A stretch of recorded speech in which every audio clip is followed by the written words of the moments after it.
भोपाल में गृह मंत्री नरोत्तम मिश्रा ने पीसी कर कहा कि स्थानीय निकाय और पंचायत चुनाव में बीजेपी भारी बहुमत से जीतेगी।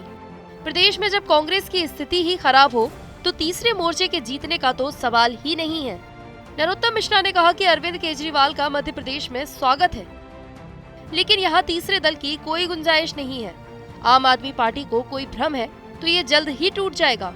अच्छी बात है, स्वागत है, पर यहाँ किसी कभी तीसरे दल को गुंजाइश मिली ही नहीं है, इसलिए ये उनका एक दिन का दौरा है। 5 तारीख को भ्रम टूट जाएगा। नरोत्तम मिश्रा ने आगे कहा कि नगर निगम इसलिए चुनाव में हमारी जीत होगी क्योंकि कांग्रेस का दृष्टिकोण धृतराष्ट्र वाला है, इसलिए उसे ये बात दिखाई नहीं देती। दृष्टि का इलाज किया जा सकता है, दृष्टिकोण का नहीं। अब हमको भी भाजपा वालों को अगर कांग्रेस से प्रमाण पत्र लेना पड़ेगा तो बड़ी दिक्कत है। दरअसल क्या है कि दृष्टि का तो इलाज हो सकता है, दृष्टि तो सुधारी जा सकती है, दृष्टिकोण का क्या करें। अब ये दृष्टिकोण ही अगर दृष्टिहीन जैसा रहेगा, दृष्टिकोण अगर ये धृतराष्ट्र वाला रहेगा तो कुछ दिखाई देता ही नहीं है। स्वाभाविक रूप से हम लगातार जीत रहे हैं, ये भी इनकी समझ में नहीं आ रहा है। 18 साल में एक भी चुनाव ऐसा नहीं है जहां हमसे ज्यादा वोट ले आए हुए। इस चुनाव में जिसमें इनने एक तोड़ जोड़ के सरकार बनाई थी ना कांग्रेस ने, तब भी वोट हमें ही ज्यादा मिले थे, इनको ज्यादा नहीं मिले थे। हम आखिर जनता का विश्वास जीतते हैं और जनता का विश्वास जीतने के कारण ही हम हर चुनाव को जीतते हैं। नरोत्तम मिश्रा ने कमलनाथ पर व्यंग करते हुए कहा कि अगर बारिश में गाड़ी में बैठे बैठे छाता लगाकर लोगों से मिलने जुलने को ही जनसंपर्क समझते हैं तो ऐसा जनसंपर्क उन्हीं को मुबारक। मैंने देखा छाता लगाए हुए गाड़ी में बैठे हुए उनका वो चित्र, ऐसा जनसंपर्क अगर वो करते हैं तो उनको मुबारक। इसके आगे नरोत्तम मिश्रा ने ये भी कहा कि कांग्रेस में 2 ही जवान हैं, एक है कमलनाथ के बेटे नकुलनाथ और दूसरे दिग्विजय सिंह के बेटे जयवर्धन। बाकी के कांग्रेस के जवान कार्यालय के बाहर धरने पर बैठने और फर्श बिछाने के लिए हैं और ये दोनों जवान सत्ता का राज सुख भोगने के लिए। हाँ, वो पहले भी कह चुके कि मैं बूढ़ा नहीं हुआ हूँ।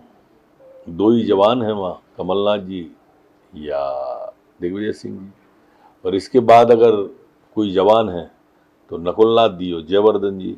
वो बाकी के जो जवान हैं वो कार्यालय के बाहर धरने पे बैठते हैं, ये राज सुख भोगने के लिए, वो फर्श बिछाने के लिए। गृह मंत्री नरोत्तम मिश्रा ने उदयपुर मामले पर कहा कि तालिबानी संस्कृति के खिलाफ समाज अब एकजुट होकर आगे आ रहा है। कन्हैया लाल के हत्यारों का केस नहीं लड़ने का उदयपुर बार एसोसिएशन का फैसला स्वागत योग्य कदम है। इस तरह के जो लोग हैं जो समाज के अंदर भय का और आतंक का वातावरण प्रस्तुत करते हैं, और जब समाज आगे आ जाता है तो वो स्वागत योग्य कहलाता है। बार एसोसिएशन अगर इस आतंक के खिलाफ में, इस तालिबानी प्रवृत्ति और संस्कृति के खिलाफ में आगे आई है तो वो स्वागत योग्य है। नरोत्तम मिश्रा यही नहीं रुके, उन्होंने आगे कहा कि पंचायत चुनाव के नतीजों को लेकर कांग्रेस भ्रम फैला रही है। उपचुनाव को लेकर भी कांग्रेस ने इसी तरह के दावे किए थे।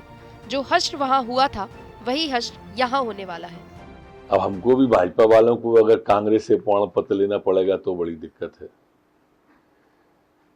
दरअसल क्या है कि दृष्टि का तो इलाज हो सकता है, दृष्टि तो सुधारी जा सकती है, दृष्टिकोण का क्या करें। अब ये दृष्टिकोण ही अगर दृष्टिहीन जैसा रहेगा, दृष्टिकोण अगर ये धृतराष्ट्र वाला रहेगा तो कुछ दिखाई देता ही नहीं है। स्वाभाविक रूप से हम लगातार जीत रहे हैं, ये भी इनकी समझ में नहीं आ रहा है। 18 साल में एक भी चुनाव ऐसा नहीं है जहां हमसे ज्यादा वोट ले आए हुए। इस चुनाव में जिसमें इनने एक तोड़ जोड़ के सरकार बनाई थी ना कांग्रेस ने, तब भी वोट हमें ही ज्यादा मिले थे, इनको ज्यादा नहीं मिले थे। हम आखिर जनता का विश्वास जीतते हैं और जनता का विश्वास जीतने के कारण ही हम हर चुनाव को जीतते हैं। इसके साथ ही गृह मंत्री ने ये भी बताया कि हैदराबाद में होने वाली बीजेपी की राष्ट्रीय कार्यकारिणी के उद्घाटन सत्र में सीएम शिवराज सिंह चौहान और MP BJP president Vishnudutt Sharma के साथ भाग लेने जा रहा हूँ।